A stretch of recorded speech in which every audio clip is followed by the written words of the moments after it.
I heard through the melon vine you got yourself a measly little garden growing.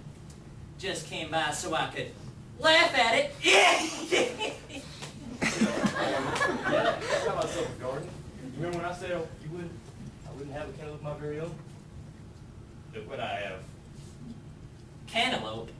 Cantaloupe? Who cares about cantaloupes? Grapefruit is the new king of produce. Man versus rival.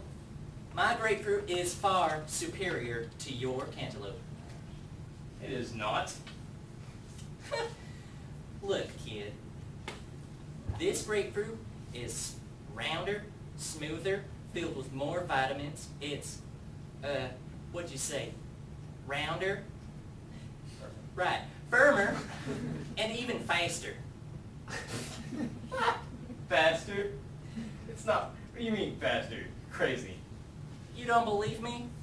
Well, there's one way to find out. What's that? Let's race. I'm done. I'm not gonna race my melon. 'Cause you know she'll lose. Got this. All right. We'll see. We'll race, and we're gonna win. Now you're talking, twerp. Calm down. Team win. Yeah, whatever. Come on, kids. Bring it. All right. What is going on? On three, right? All three. All right, count it off. Ready? On three. 1, 2, 3. I've never seen such a fast and virile grapefruit. Who owns this? That would be me, ma'am. Hello. Hello. Oh, my sweetie, my darling, Jennifer, Joseph, Carl. God, Percy, should have got your name. Don't worry, Cantaloupe. Nothing's gonna bother us now.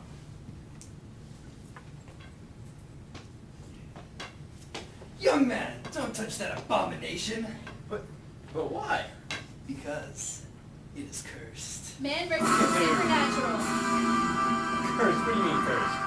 Cursed it is indeed. I can see with my third eye. You have a third eye. And a fourth nostril, but I don't like to brag. I sense an imminent danger. A dark aura is casting that candle, and all who touch it are doomed. Doomed to a terrible fate of unnatural agony and unspeakable shame. But unnatural agony. I'm doomed. I've already touched it. I'm already cursed. Please, is there anything you can do? Will you please help me? Man versus con artist. $5. I just got $5. That's crazy. Look at that. Okay, here we go.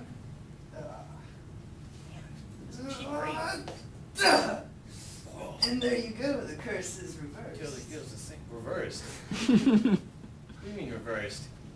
Well, before this cantaloupe hated you, it wanted to destroy you. But now, it loves you. Thank you for your money. You're welcome. Totally think you cheat me out. Love me. Loves me.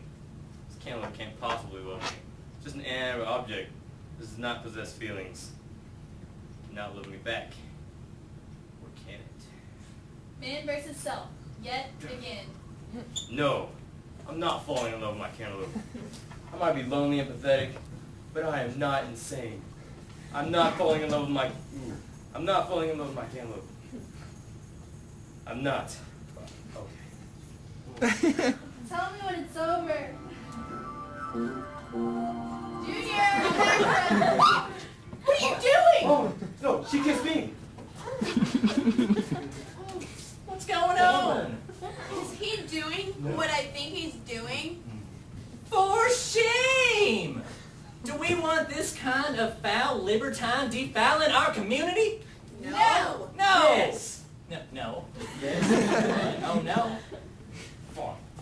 Man versus society. Ladies and gentlemen of the audience, you also constitute as a part of society.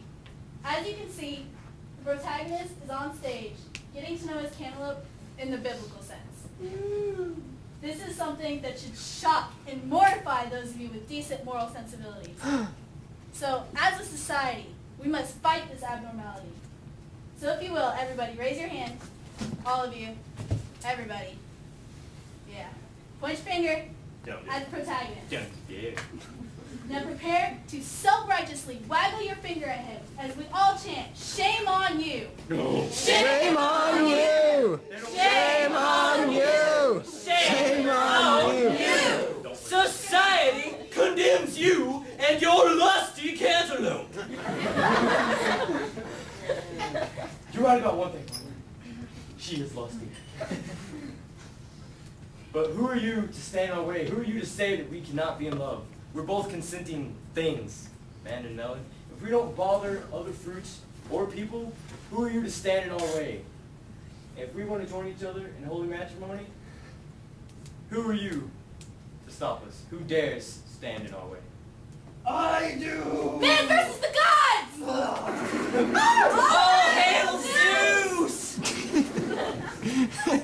Junior of 241 Garden Lane, discard your unnatural desires and cast that cantaloupe away. No! I'm not giving my cantaloupe for anybody or anyone. Do what he says, Junior! But I don't. I'm not gonna give him my cantaloupe. Really? Yeah, really. You would defy the Greek god Zeus? Yep. Well then, instead of commanding you, how about I offered you a trade? Hey, what kind of trade? Well, let's see what I have in my god bag. Peasant. Okay. Would you like good health? Free bag, you get that at Bell's? I don't want good health, I'm good. World peace. Needs that. Cure for cancer. Nope, don't have cancer. Eternal happiness. I've already got my eternal happiness. Car keys. Since the oh man, I should have took that earlier. Car keys, that's all. No, I can't do car keys. I'm not gonna give my melon or anything, anyone, or any pair of car keys. So be it. Let the world forever know that thou art a weirdo. And as such, may you wander alone aimlessly, without a friend in the world, with the exception of your cantaloupe. And all those who heed my word, speak no words of disdain or compassion to this man. Farewell. Ooh, hello. Hello, buddy. You too. What are you doing? I don't want to be here anymore. Way to whisper. That was rude. Can you help me back to my Hurt seat? all, man. You gonna say goodbye? Huh? You gonna look at me? You gonna look? Tell me when it's over. Look. And so the protagonist gained the object of his desire, yet lost all else in the process. What? Don't act like this is a horrible ending. This is a great ending. I mean, look, she's lusty. I've got my cantaloupe. This is all I need. I've overcame every obstacle that you've thrown in my way. Every conflict that there is. Almost every conflict. Here you go again. What do you mean almost? We forgot about one. Dang. Which one is that? Man versus narrator. What? No!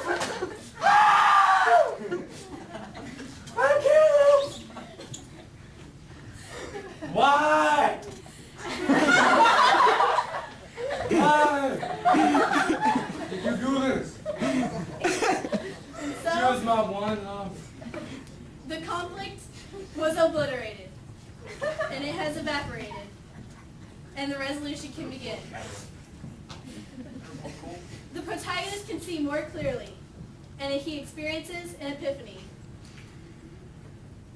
That's awesome. Or maybe he learned something a little bit more constructive and uplifting.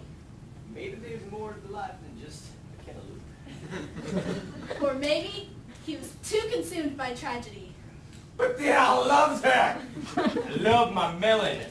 That's all I had. And instead of learning a lesson, he is overwhelmed by grief. I'm a widower. Why did you have to leave me? Why would you do this? Gazing at the remains of his beloved, his heart suddenly grows old. Older. Older!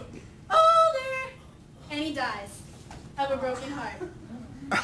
We could end the story here, close the curtains, raise the lights, or we could talk about the next day when the people found him.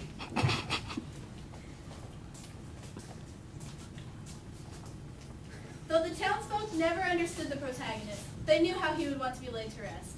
So they dug a hole, and they buried the man with his cantaloupe.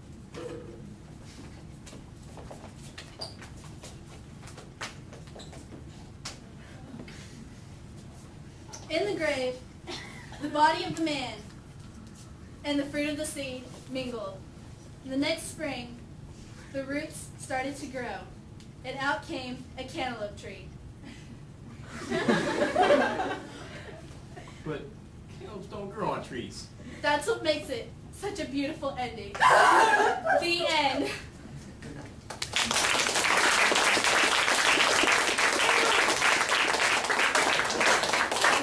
Take your bows.